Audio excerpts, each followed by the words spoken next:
ಈ ಗ್ಯಾಪನ್ನು ಮುಂದುವರಿಸ್ಕೊಂಡೇ ಹೋದರೆ ಭಾರಿನೇ ತಲೆನೋವಾಗಿ ಪರಿಣಮಿಸ್ಬಿಡುತ್ತೆ. ನೋಡಿ, ಬೆಳಗಾವಿ ಜಿಲ್ಲೆಯಲ್ಲಿದ್ದಾರೆ 6 ಜನ ಸಚಿವಾಕಾಂಕ್ಷಿಗಳು. ಒಬ್ಬರಲ್ಲ ಇಬ್ಬರಲ್ಲ 6 ಜನ ಸಚಿವಾಕಾಂಕ್ಷಿಗಳಿದ್ದಾರೆ. ಸಚಿವ ಸ್ಥಾನಕ್ಕಾಗಿ ಬೆಳಗಾವಿ ಕಾಂಗ್ರೆಸ್ ಶಾಸಕರಲ್ಲಿ ಭಾರಿ ಪೈಪೋಟಿಯೂ ಏರ್ಪಟ್ಟಿದೆ. ಲಕ್ಷ್ಮಣ್ ಸವದಿ, ಲಕ್ಷ್ಮೀ ಹೆಬ್ಬಾಳ್ಕರ್, ಅಶೋಕ್ ಪಟ್ಟಣ್, ಆಸಿಫ್ ಸೇಠ್, ಗಣೇಶ್ ಹುಕ್ಕೇರಿ, ಮಹಾಂತೇಶ್ ಕೌಜಲಗಿ ಸಂಪುಟವನ್ನು ಸೇರೋದಕ್ಕೆ ತೀವ್ರ ಕಸರತ್ತನ್ನು ನಡೆಸ್ತಾ ಇದ್ದಾರೆ. ಎಲ್ಲರೂ ಕೂಡ ಪ್ರಭಾವಿಗಳೇ.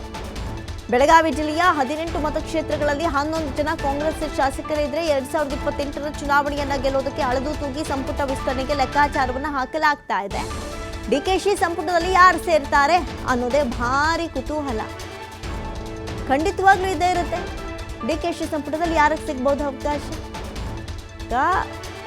ಸತೀಶ್ ಜಾರಕಿಹೊಳಿ ಅವರ ಮಾತನ್ನು ಕೂಡ ಹೈಕಮಾಂಡ್ ಪರಿಗಣನೆಗೆ ತೆಗೆದುಕೊಳ್ಳುತ್ತೆ. ಹಾಗಾಗಿ ಯಾರ ಹೆಸರನ್ನು ಶಿಫಾರಸು ಮಾಡಬಹುದು? ಇಲ್ಲಿ ಜಾತಿವಾರು ಪರಿಗಣಿಸಬೇಕಾಗತ್ತೆ. ಮಹಿಳೆಗೆ ಕೊಡಲೇಬೇಕಾಗತ್ತೆ. 2ನೇ ಪಟ್ಟಿಯಲ್ಲಂತೂ ಒಬ್ರಿಗೆ ಕೊಡಲೇಬೇಕು. ಅದರಲ್ಲಿ ಲಕ್ಷ್ಮೀ ಹೆಬ್ಬಾಳ್ಕರ್ ಈ ಹಿಂದೆ ಸಚಿವರ ಕೆಲಸ ಮಾಡಿದವರು. ಬಹಳಷ್ಟು ಕುತೂಹಲ, ಒಂದು ಕಡೆ ಹೈಕಮಾಂಡ್ಗೆ ತಲೆನೋವು.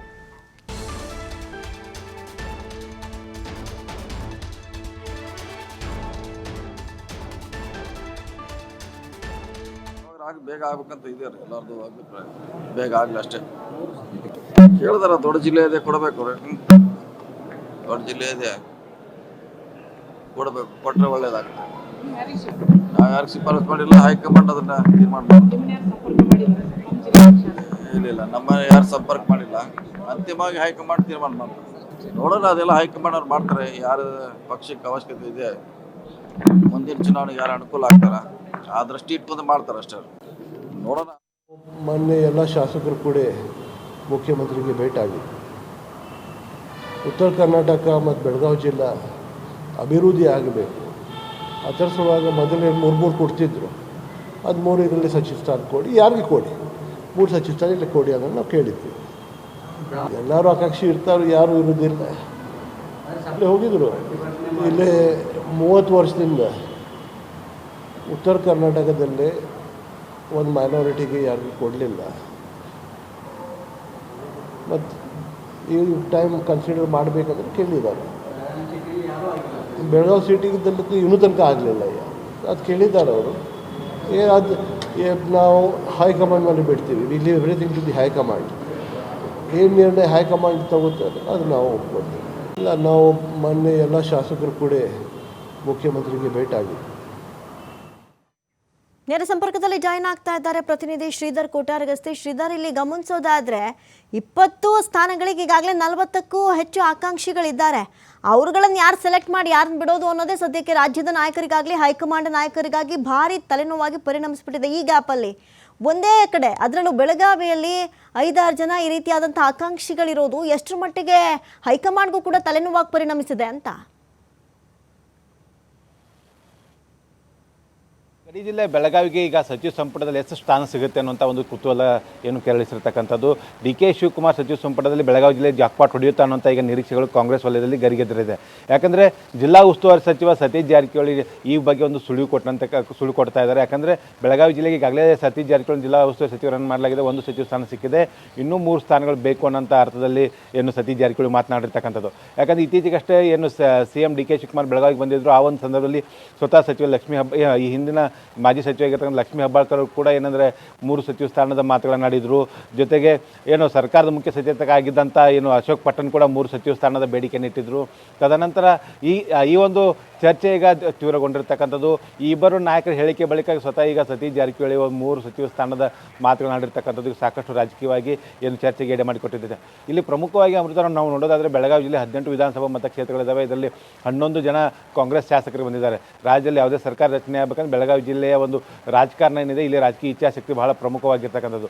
ಡಿ ಕೆ ಶಿವಕುಮಾರ್ 2028ಕ್ಕೆ ಮತ್ತೆ ಕಾಂಗ್ರೆಸ್ ಸರ್ಕಾರವನ್ನು ಅಧಿಕಾರಕ್ಕೆ ತರಬೇಕು, ಮತ್ತೊಮ್ಮೆ ಮುಖ್ಯಮಂತ್ರಿ ಆಗಬೇಕು ಅನ್ನೋಂಥ ಲೆಕ್ಕಾಚಾರದಲ್ಲಿ ಈ ಒಂದು ಸಚಿವ ಸಂಪುಟ ವಿಸ್ತರಣೆ ಮಾಡೋದಕ್ಕೆ ಒಂದು ರಣತಂತ್ರ ರೂಪಿಸ್ತಾ ಇದ್ದಾರೆ. ಯಾಕಂದರೆ ಈ ಹಿಂದೆ ಯಡಿಯೂರಪ್ಪ ಸರ್ಕಾರದಲ್ಲಿ ಬೆಳಗಾವಿ ಜಿಲ್ಲೆಗೆ 5 ಸಚಿವ ಸ್ಥಾನಗಳು ಸಿಕ್ಕಿದ್ದು.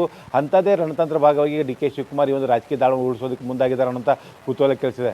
ಯಾಕಂದರೆ ಇಲ್ಲಿ ಒಂದು ಅಂಶವನ್ನು ನಾವು ಗಮನಿಸಬೇಕು ಅಮೃತ, ಏನಂದರೆ ಮಾಜಿ DCM ಹಾಗೂ ಅಥಣಿ ಶಾಸಕ ಆಗಿರ್ತಕ್ಕಂಥ ಲಕ್ಷ್ಮಣ್ ಸವದಿ ಕಾಂಗ್ರೆಸ್ ಬಂದ ಸೇರ್ಪಡೆ ಬಳಿಕ ಏನಂದರೆ 14 ಸ್ಥಾನಗಳು ಕಾಂಗ್ರೆಸ್ನ ಒಂದು ಉತ್ತರ ಕರ್ನಾಟಕದ 14 ವಿಧಾನಸಭಾ ಮತಕ್ಷೇತ್ರದಲ್ಲಿ ಕಾಂಗ್ರೆಸ್ ಅಭ್ಯರ್ಥಿ ಗೆಲ್ಲುವುದರಲ್ಲಿ ಲಕ್ಷ್ಮಣ್ ಸವದಿ ಪಾತ್ರ ಭಾಳ ಪ್ರಮುಖವಾಗಿರ್ತಕ್ಕಂಥದ್ದು. ಲಕ್ಷ್ಮಣ್ ಸವದಿ ಮಾಸ್ ಲೀಡರ್ ಅನ್ನೋದರಲ್ಲಿ ಎರಡು ಮಾತಿಲ್ಲ. ಜೊತೆಗೆ ಲಕ್ಷ್ಮಣ್ ಸವದಿ ಗಾಣಿಗ ಸಮುದಾಯವನ್ನು ಏನು ಪ್ರತಿನಿಧಿಸ್ತಾರೆ. ಆ ಒಂದು ಕಾರಣಕ್ಕಾಗಿ ಈ ಒಂದು 14 ವಿಧಾನಸಭಾ ಮತಕ್ಷೇತ್ರಗಳಲ್ಲಿ ಏನು ಕಾಂಗ್ರೆಸ್ ಗೆಲುವಿಗೆ ಕಾರಣ ಆಯಿತು ಅನ್ನೋಂಥ ವಿಚಾರ ಕೂಡ ಏನು ಮುಖ್ಯಮಂತ್ರಿ ಗಮನಕ್ಕೆ ಇರ್ತಕ್ಕಂಥದ್ದು. ಮತ್ತೊಂದು ಕಡೆ ರಾಜ್ಯದ ಕೋಟಾದಡಿ ಏನು ಮಹಿಳಾ ಕೋಟಾದಲ್ಲಿ ಕೂಡ ಒಂದು ಸಚಿವ ಸ್ಥಾನ ಕೊಡಬೇಕು, ಜೊತೆಗೆ ಪ್ರಬಲ ನಾಯಕತ್ವ ಇರಬೇಕು. ಹಾಗಾಗಿ ಲಕ್ಷ್ಮೀ ಹೆಬ್ಬಾಳ್ಕರ್ ಹೆಸರಲ್ಲಿ ಇಲ್ಲಿ ಮುಂಚೂಣಿಗೆ ಇರ್ತಕ್ಕಂಥದ್ದು. ಯಾಕಂದರೆ 2028 ಚುನಾವಣೆಯಲ್ಲಿ ಮಹಿಳಾ ಮತದಾರರನ್ನು ಕೂಡ ಸೆಳಿಬೇಕು. ಯಾಕೆ ಸರ್ಕಾರದ 5 ಗ್ಯಾರಂಟಿ ಯೋಜನೆಗಳಲ್ಲಿ ಗೃಹಲಕ್ಷ್ಮಿ ಯೋಜನೆ ಕೂಡ ಒಂದು. ಆಗ ಮಹಿಳಾ ಮತ್ತು ಮಕ್ಕಳ ಕಲ್ಯಾಣ ಇಲಾಖೆ ಸಚಿವೆಯಾಗಿ ಈ ಒಂದು ಗ್ಯಾರಂಟಿ ಯೋಜನೆ ಅನುಷ್ಠಾನದಲ್ಲಿ ಕೂಡ ಲಕ್ಷ್ಮೀ ಹೆಬ್ಬಾಳ್ಕರ್ ಸಾಕಷ್ಟು ಪ್ರಮುಖ ಪಾತ್ರವನ್ನು ನಿರ್ವಹಿಸಿದರು. ಇದು ಕೂಡ ಈಗ ಏನು ಸಚಿವ ಸಂಪುಟದ ವಿಸ್ತರಣೆಯಲ್ಲಿ ಇದು ಕೂಡ ಸಾಕಷ್ಟು ಒಂದು ಒತ್ತಡ ಏನು ಸರ್ಕಾರದ ಮುಂದೆ ಇರ್ತಕ್ಕಂಥದ್ದು. ಇದರ ಜೊತೆಗೆ ಏನಂದರೆ ಜಾತಿ ಕೋಟಾ ಲೆಕ್ಕಾಚಾರದಲ್ಲಿ ಒಂದು ಸಚಿವ ಸ್ಥಾನದ ಡಿಮಾಂಡ್ ಇರ್ತಕ್ಕಂಥದ್ದು. ಏನು ಆಸಿಫ್ ಸೇಠ್ ಬೆಳಗಾವಿ ಉತ್ತರ ವಿಧಾನಸಭಾ ಮತಕ್ಷೇತ್ರ ಶಾಸಕ ಆಗಿರ್ತಕ್ಕಂಥ ಆಸಿಫ್ ಸೇಠ್ ಕೂಡ ಏನೊಂದು ಮುಸ್ಲಿಂ ಕೋಟಾದಡಿ ಸಚಿವ ಸ್ಥಾನಕ್ಕೆ ಕೇಳ್ತಾ ಇದ್ದಾರೆ. ಯಾಕಂದರೆ ಕಳೆದ 30 ವರ್ಷಗಳಿಂದ ಉತ್ತರ ಕರ್ನಾಟಕದ ಯಾವೊಬ್ಬ ಮುಸ್ಲಿಂ ಶಾಸಕನಿಗೆ ಸಚಿವ ಸ್ಥಾನ ಸಿಕ್ಕಿಲ್ಲ. ಯಾಕಂದರೆ ಕಾಂಗ್ರೆಸ್ ಗೆಲುವಿನಲ್ಲಿ ಮುಸ್ಲಿಂ ಮತದಾರರ ಒಂದು ಪಾತ್ರ ಬಹಳ ಪ್ರಮುಖವಾಗಿರ್ತಕ್ಕಂಥದ್ದು, ನಿರ್ಣಾಯಕ ಆಗಿರ್ತಕ್ಕಂಥದ್ದು. ಕಾಂಗ್ರೆಸ್ ಪಕ್ಷದ ಗಟ್ಟಿ ವೋಟ್ ಬ್ಯಾಂಕ್ ಇದೆ. ಆ ಒಂದು ಜಾತಿ ಕೋಟ ಆಗಿರ್ಬೋದು, ಅದರ ಜೊತೆಗೆ ಅಂದರೆ ಬೆಳಗಾವಿ ನಗರಕ್ಕೆ ಇಲ್ಲಿವರೆಗೆ ಬೆಳಗಾವಿ ತಾಲೂಕಿನಾಗಿರ್ಬೋದು, ಬೆಳಗಾವಿ ನಗರದ ಯಾರೊಬ್ಬರಿಗೂ ಕೂಡ ಸಚಿವರಾಗಿಲ್ಲ. ಇವೆರಡನ್ನೂ ಪರಿಗಣಿಸಿ ಸಚಿವ ಸ್ಥಾನ ಕೊಡಬೇಕು ಅನ್ನೋಂಥ ಡಿಮಾಂಡನ್ನು ಸ್ವತಃ ಏನು ಬೆಳಗಾವಿ ಉತ್ತರ ಶಾಸಕ ಇರ್ತಕ್ಕಂಥ ಆಸಿಫ್ ಸೇಠ್ ಕೂಡ ಒಂದು ಮುಖ್ಯಮಂತ್ರಿಗಳನ್ನು ಇತ್ತೀಚೆಗೆ ಬಂದಾಗ ಭೇಟಿಯಾಗಿ ಕನ್ವಿನ್ಸ್ ಮಾಡುವಂಥ ಪ್ರಯತ್ನ ಮಾಡಿದ್ದಾರೆ.